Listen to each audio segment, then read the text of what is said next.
علامہ سید اسماعیل خلیل مکی رحمۃ اللہ تعالی علیہ، وہ امام اہل سنت کے متعلق فرماتے ہیں واللہ اقول، سب سے پہلے انہوں نے قسم کھائی اللہ تعالیٰ کی، اعلیٰ حضرت کے بارے میں کچھ کہنا چاہتے ہیں، انہیں پڑھنے کے بعد اپنی رائے قائم کرنا چاہتے ہیں کہ اعلیٰ حضرت ہیں کیا، تو علامہ سید اسماعیل خلیل مکی رحمۃ اللہ تعالی علیہ، جو خود ایک بہت بڑے بزرگ عالم دین ہیں اور سادات میں سے ہیں، وہ فرماتے ہیں واللہ اقول والحق اقول، میں اللہ کی قسم کھا کے کہتا ہوں اور جو کچھ میں کہنے جا رہا ہوں وہ حقیقت پر مبنی بات ہے، بالکل سچی بات میں کہنے جا رہا ہوں۔ تو اب وہ سچی بات امام اہل سنت کے متعلق کیا فرماتے ہیں؟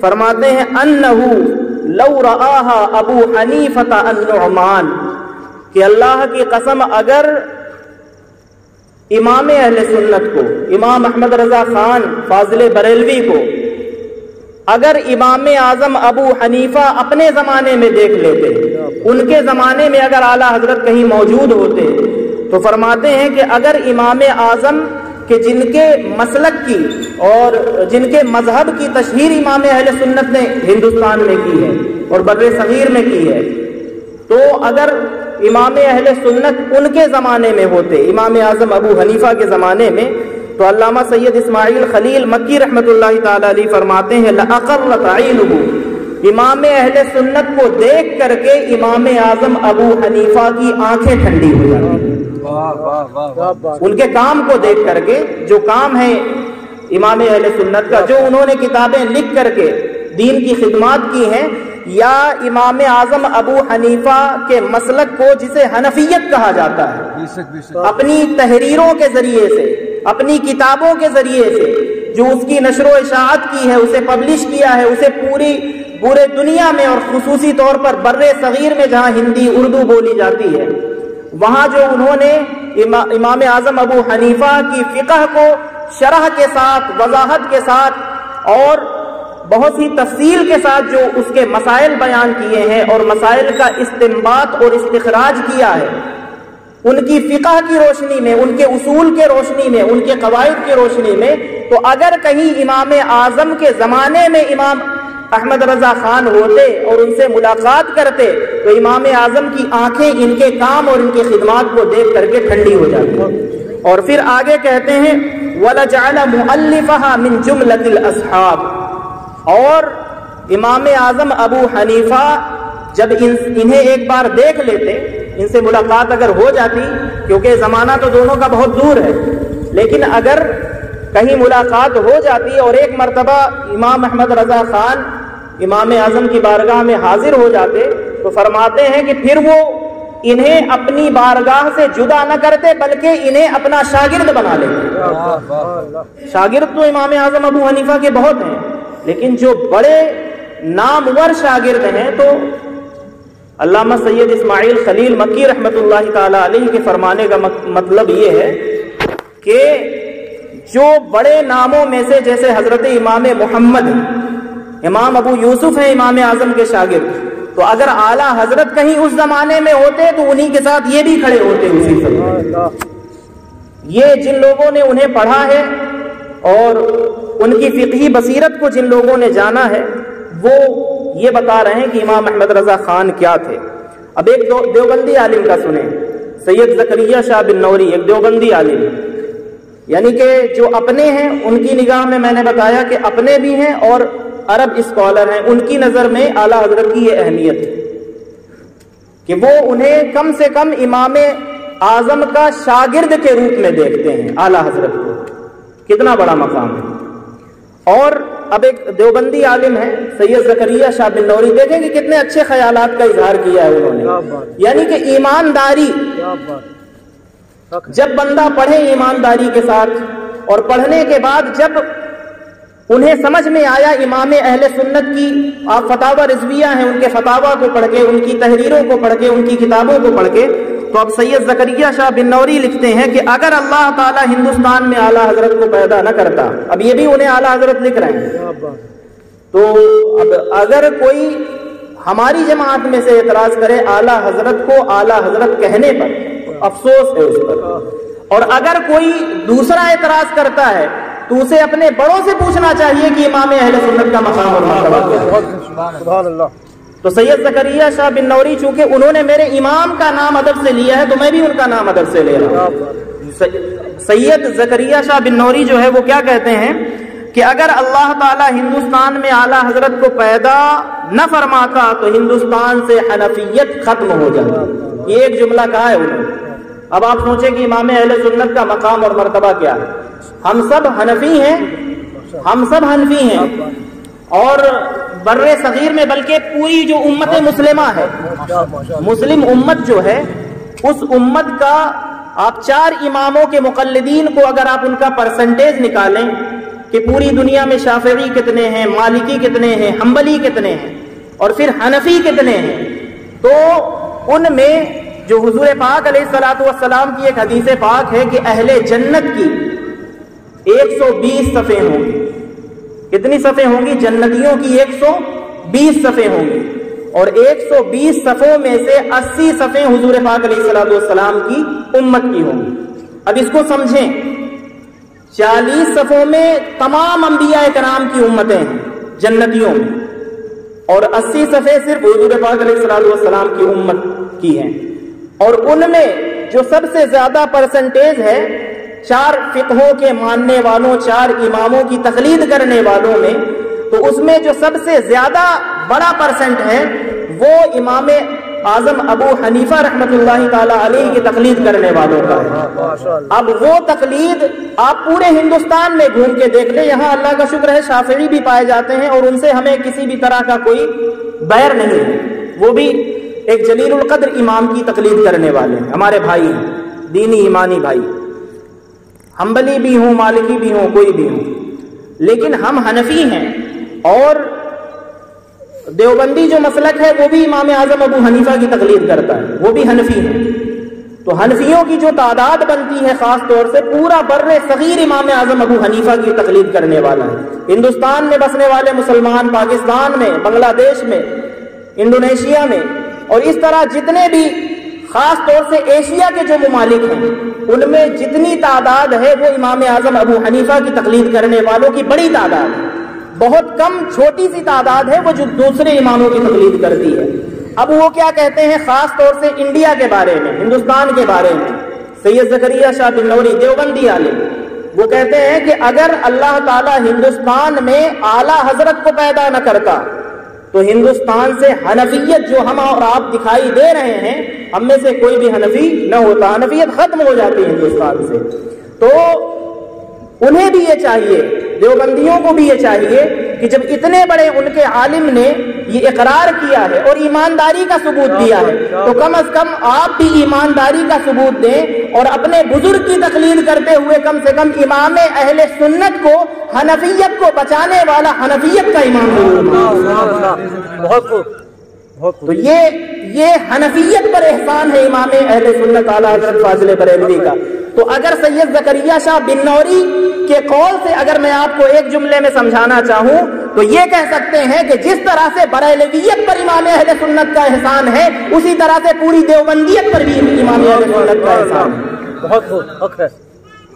حنفی وہ بھی ہیں اور انہوں نے یہ اقرار کیا ہے ایک آدمی کا نام لے کے، صرف اعلیٰ حضرت کا، کہ اگر اعلیٰ حضرت نہ ہوتے تو حنفیت ختم ہو جاتی۔ اس کا مطلب یہ ہے کہ بریلویت بھی ختم ہو جاتی، دیوبندیت بھی ختم ہو جاتی۔ تو اگر نعرے رسالت، نعرے حیدری، مسلک اعلیٰ حضرت، نعرے تکبیر، نعرے رسالت۔ ایک اور ایسا نام ہندوستان، پاکستان، بنگلہ دیش کے لیے، خاص طور سے 3 ملکوں کے لیے، ایک اور ایسا نام جو سب کے یہاں برابر مقبول ہے اور تمام فرقوں کے یہاں برابر مقبول ہے، چاہے دیوبندی ہوں، چاہے بریلوی ہوں، چاہے اہل حدیث ہوں، چاہے جو بھی ہوں، سب کے یہاں برابر مقبول ہے۔ علامہ ڈاکٹر محمد اقبال حکیم الامت رحمۃ اللہ تعالی علیہ، اب ان کی نظر میں اعلیٰ حضرت کیا ہیں؟ وہ بالکل چھوٹا سا جملہ کہتے ہیں۔ اب اس سے بھی سمجھنا چاہیے کہ علامہ ڈاکٹر محمد اقبال جیسا حکیم الامت شخص امام احمد رضا خان فاضل بریلوی رحمۃ اللہ تعالی علیہ کو کس نگاہ سے وہ دیکھتے ہیں۔ ایک جملہ کہتے ہیں وہ کہتے ہیں مفکر اسلام علامہ ڈاکٹر محمد اقبال فرماتے ہیں کہ اعلیٰ حضرت اپنے زمانے کے امام اعظم ابو حنیفہ تھے. اعلیٰ حضرت کا مقام اور مرتبہ میں آپ کو سمجھا رہا ہوں. جن لوگوں نے انہیں پڑھا ہے، ان کی کتابوں کو، ان کی تحریروں سے جن لوگوں نے استفادہ کیا ہے، تو اتنے بڑے بڑے لوگوں نے اور اتنے معتبر لوگوں نے اعلیٰ حضرت کو اعلیٰ حضرت کہا ہے. تو آپ دیکھیں کہ وہ کہتے ہیں کہ اعلیٰ حضرت اپنے زمانے کے امام اعظم ابو حنیفہ تھے. اب اعلیٰ حضرت کے پیر خانے کی جانب جائیں تو وہ امام اہل سنت اعلیٰ حضرت فاضل بریلوی کو اپنے یہاں کے لیے بطور تمغہ اور فخر وہ کس طرح سے امام اہل سنت کو دنیا کے سامنے پیش کرتے ہیں. یہ شرف ملت حضرت اشرف مارہروی ہیں. وہ کہتے ہیں، شعر میں اعلیٰ حضرت کا مقام اور مرتبہ بیان کیا ہے. فرماتے ہیں کہ مینار قصر رضا بلند کافی ہے، مینار قصر رضا بلند کافی ہے، تم اس کے ایک ہی زینے پہ چڑھ کے دکھلا دو. اعلیٰ حضرت کے علم کا جو مینار ہے، وہ تو مینار تو آپ جانتے ہیں کہ اس کی اونچائی کتنی ہوتی ہے. تو فرماتے ہیں کہ لوگوں اور علماء مفکرین دور حاضر کے، چاہے وہ محدثین ہوں، چاہے وہ مفتیان اکرام ہوں، چاہے وہ علماء ہوں، عام کی بات نہیں کی جا رہی ہے، جو بڑے بڑے مقام اور مرتبے پر ہیں، تو مینار قصر رضا بلند کافی ہے. اعلیٰ حضرت کے علم کا جو مینار ہے اس کے ٹاپ پر تو پہنچ ہی نہیں سکتے. فرماتے ہیں کہ مینار قصر رضا بلند کافی ہے، تم اس کے ایک ہی زینے پہ چڑھ کے دکھلا دو. اب فتاوی رضویہ تو ایک کرامت ہے، تم حدائق بخششی پڑھ کے دکھلا دو.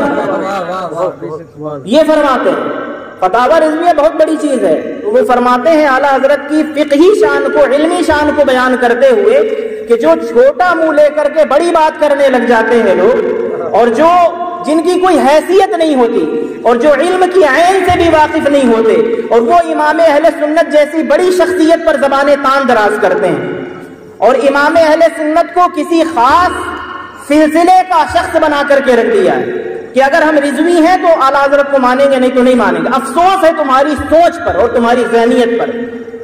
اعلیٰ حضرت اور جو مجدد ہوتا ہے وہ کسی خاص سلسلے کا آدمی نہیں ہوتا ہے، وہ پوری امت کے لیے اللہ تعالیٰ کی نعمت ہوتا ہے. اور تم اللہ تعالیٰ کی نعمت کو لینے سے انکار کر رہے ہو. یہ تمہاری بدبختی ہے، کم نصیبی ہے، یا تمہاری کم علمی اور جہالت ہے کہ تم نے اعلیٰ حضرت کو پہچانا نہیں. ورنہ اعلیٰ حضرت جیسا نگینا کہ جس دامن میں آ جائے، تو میں ابھی بتاتا ہوں کہ اعلیٰ حضرت جیسے بڑے جو شخصیات ہیں اور جنہیں اللہ تعالیٰ نے مجدد ہونے کا شرف عطا فرمایا ہے، تو پھر انہیں کس طرح سے اللہ کی بارگاہ میں ان کے پیر و مرشد اپنا وسیلہ انہیں بناتے ہیں. تمہاری حیثیت ہی کچھ نہیں جن لوگوں کی وہ بات کرتے ہیں کہ اعلیٰ حضرت وہ تو صرف ایک عالم تھے، وہ تو صرف ایک مولوی تھے. افسوس ہے تم پر. تم فتاوی رضویہ کبھی کھولو تو تم کو تمہاری حیثیت معلوم ہوگی کہ تم کیا ہو. وہ تو چھوڑو کہ اعلیٰ حضرت کیا تھے. تو حضرت شرف ملت نے جو فرمایا ہے ان کی زبان میں کہ مینار قصر رضا بلند کافی ہے، تم اس کے ایک ہی زینے پہ چڑھ کے دکھلا دو. فتاوی رضویہ تو ایک کرامت ہے، تم حدائق بخششی پڑھ کے دکھلا دو. اور دو شعر تم پڑھ نہیں پاؤ گے، اور پڑھ بھی لیے تو اس کی تشریح، اس کو سمجھنا اور یا اس کو سمجھانا جب پڑ جائے تو کم سے کم جتنے لوگ امام اہل سنت پر انگلی اٹھانے والے ہیں انہیں اپنی حیثیت اور اپنی اوقات ضرور یاد آ جائے گی. تو یہ شرف ملت مارہروی ان کے پیر خانے کے لوگوں نے، سادات نے اعلیٰ حضرت کی یہ تعریف کی ہے. یہ ہے اعلیٰ حضرت کا مقام اور مرتبہ. اب میں اعلیٰ حضرت کا جو لفظ ہے وہ آپ بار بار امام اہل سنت کے لیے سنتے ہیں، یہاں تک کہ ان کا نام عام طور پر لوگ نہیں لیتے، ان کے اس لقب کے ساتھ انہیں یاد کیا جاتا ہے، اعلیٰ حضرت کہا جاتا ہے. تو بڑی آسانی کے ساتھ قرآن پاک کی جو آیت پاک میں نے تلاوت کی ہے اس کی روشنی میں آپ کو سمجھانے کی اور سمجھا کر کے یاد کروانے کی کوشش کر رہا ہوں کہ آپ اس کو یاد کر لیں. کیونکہ جب آپ اپنے امام کا نام لیں گے تو اعلیٰ حضرت کہیں گے، اور جب آپ اعلیٰ حضرت کہیں گے تو جنہیں اعتراض ہوگا وہ یہ ضرور کہیں گے اور کہتے ہیں، اور وہ اعتراض کرتے ہیں کہ اعلیٰ حضرت کو تم اعلیٰ حضرت کیوں کہتے ہیں؟ اور اعتراض کیوں کرتے ہیں؟ اعتراض کیا سمجھ کر کے کرتے ہیں؟ اعتراض کو اس طرح سے جسٹیفائی کرتے ہیں کہ دیکھو ہم جس کا بھی نام لیتے ہیں اس کے نام کے ساتھ حضرت لگاتے ہیں. حضرت ابو بکر، حضرت عمر، حضرت عثمان، حضرت علی وغیرہ وغیرہ، چاہے جس کا نام لے لو، حضرت خواجہ معین الدین، حضرت غوث پاک، یعنی حضرت لگتا ہے سب کے نام کے ساتھ. تو کیا معاذ اللہ اعلیٰ حضرت کو تم ان سے زیادہ بڑا بنا کر کے پیش کرنا چاہتے ہو؟ یعنی سب کے نام کے ساتھ کیا ہے؟ صرف حضرت ہے. اور اعلیٰ حضرت کے نام کے ساتھ حضرت تو ہے ہی، لیکن اس کے پہلے کیا ہے؟ اعلیٰ کا لفظ جڑا ہوا ہے. اعلیٰ حضرت یعنی حضرت وہی والا ہے اور اس کے پہلے اعلیٰ ہے. یعنی جو جتنے بھی حضرات ہیں ان تمام حضرات میں اپنے زمانے کے لحاظ سے جو سب سے اعلیٰ تھے، سب سے افضل تھے، سب سے زیادہ علم میں، سب سے زیادہ زہد میں، مقام میں، مرتبے میں، چونکہ مجدد جو ہوتا ہے وہ سب پر سایہ فگن کیے ہوتا ہے، سب سے اوپر ہوتا ہے، سب سے بلندی پر ہوتا ہے، برتر ہوتا ہے. تو آپ انہیں قرآن مجید کی آیت دیکھ لیں، سورہ آل عمران کی آیت نمبر 139 ہے اور اس آیت پاک کا آخری حصہ ہے. اللہ تعالیٰ کیا فرماتا ہے؟ وَأَنْتُمُ الْأَعْلَوْنَ إِن كُنتُم مُؤْمِنِينَ. جنہیں اعلیٰ حضرت کو یعنی اتنی بڑی شخصیت کو اعلیٰ حضرت کا ٹائٹل اور خطاب دینے سے جنہیں اعتراض ہے، وہ قرآن پاک دیکھیں قرآن کیا کہتا ہے. قرآن یہ کہتا ہے وَأَنْتُمُ الْأَعْلَوْنَ، تم ہی اعلیٰ رہو گے. جنرل بات کر رہا ہے. ان کنتم مؤمنین، شرط کیا ہے کہ تم مومن بن کر کے رہو. تم مومن بن کر کے رہو گے، تم اعلیٰ رہو گے، غالب رہو گے، سربلند رہو گے. تو یہ اعلون جو ہے یہ اعلیٰ کی جمع ہے. ایک آدمی کسی بلندی پر ہو تو اسے اعلیٰ کہا جائے گا. جیسے آپ سب کے لیے کہا جائے کہ آپ سب بلند مقام اور مرتبے پر ہیں. 2 سے زیادہ کے لیے، 3 تک کے لیے یا 3 سے زیادہ کے لیے جب کہا جائے گا تو قرآن پاک نے پوری امت کی بات کی ہے وَأَنْتُمُ الْأَعْلَوْنَ، کہ تم سب اعلیٰ رہو گے. تو قرآن مجید کا جو انداز ہے وہ یہ بتلا رہا ہے کہ اعلیٰ حضرت کو تو چھوڑ دو، وہ تو اللہ تعالیٰ کے نیک اور صالح بندے ہیں، وہ تو اپنے وقت کے مجدد ہیں، وہ تو اپنے وقت کے امام ہیں، وہ تو فقہ کے، تفسیر کے، حدیث کے اور نہایت بے انتہا علوم و فنون کے امام ہیں. ان کے تمام جو مقام ہیں، مقامات ہیں، مراتب ہیں، انہیں ایک طرف رکھو. قرآن مجید کے مطابق تو اللہ تعالیٰ یہ فرماتا ہے کہ ہر بندے مومن اعلیٰ ہے. اعلیٰ حضرت کو اعلیٰ کہنے سے تمہیں اعتراض ہوتا ہے، اور قرآن یہ کہتا ہے کہ ہر بندے مومن وَأَنْتُمُ الْأَعْلَوْنَ إِن كُنتُم مُؤْمِنِينَ، ہر بندے مومن اعلیٰ ہے. تو اس کا مطلب صرف اعلیٰ حضرت ہی اعلیٰ نہیں ہے. اگر ہم امام اہل سنت کے دامن کو تھامنے کا حق ادا کر دیں اور ہمارے اندر ایمان کا وہ وصف آ جائے جو قرآن مجید چاہتا ہے، تو صرف اعلیٰ حضرت ہی اعلیٰ نہیں ہے، اعلیٰ حضرت کا ماننے والا بھی اعلیٰ حضرت ہے. تو حضرت کہنے پر کسی کو اعتراض نہیں، اعلیٰ کہنے پر اعتراض ہے. تو قرآن مجید کی اس آیت سے سمجھ لیں کہ ہر بندے مومن وہ اعلیٰ ہے، ادنا نہیں ہے. اگر ایمان والا ہے تو وہ اعلیٰ ہے. اور اعلیٰ حضرت کو ہم اس لیے اعلیٰ مانتے ہیں کہ وہ ہم جیسے ایمان والوں میں بہت اعلیٰ مقام پر ہیں. اپنے زمانے میں جو ان کے زمانے میں ایمان والے لوگ تھے، ان میں علم میں، تقوی میں، زہد میں، ورع میں، ولایت میں، اجتہاد میں، فقہ میں، حدیث کے علم میں، ان تمام چیزوں میں امام اہل سنت بہت بلند مقام اور مرتبے پر فائز تھے. اس لیے انہیں اعلیٰ حضرت کہا جاتا ہے. سورہ آل عمران آیت نمبر 139 یاد رکھیے گا. اب تھوڑی سی بات اور مجدد کے حوالے سے ایک حدیث پاک میں آپ کے سامنے پیش کر دوں. سنن ابی داؤد کی روایت ہے. یہ چیزیں آپ کو معلوم ہونی چاہیے. اگر نہیں معلوم ہوں گی، یعنی اگر آپ کو انٹرسٹ نہیں ہوگا، تو پھر ہوگا یہ کہ جب کوئی آپ سے اعتراض کرے گا تو آپ اپنے مسلک پر قائم نہیں رہ سکیں گے. اپنے مسلک پر قائم تبھی رہ سکتے ہیں جب آپ کے سامنے جو سوال آئے اس کا جواب آپ کو آتا ہو، معلوم ہو. اس لیے یہ حدیث پاک میں آپ کے سامنے پیش کر رہا ہوں. یہ سنن ابی داؤد کی روایت ہے، 4291 نمبر ہے، اور سیدنا ابو ہریرہ رضی اللہ تعالی عنہ اس حدیث پاک کے راوی ہیں. اعلیٰ حضرت کو ہم مجدد مانتے ہیں. مجدد کون ہوتا ہے؟ اس کے لیے یہ جان لیں کہ حضور پاک علیہ الصلوۃ والسلام نے ارشاد فرمایا ان اللہ یبعث بهذه الامه، کہ اللہ تعالیٰ اس امت کے لیے، یہ آخری امت ہے چونکہ اس سے پہلے جتنی امتیں گزری ہیں ان میں ہوتا یہ تھا کہ اللہ تعالیٰ اس امت میں کسی نبی کو بھیجتا تھا. کبھی کبھی لگاتار نبی ہوتے تھے، یعنی ایک نبی موجود ہوتا تھا اور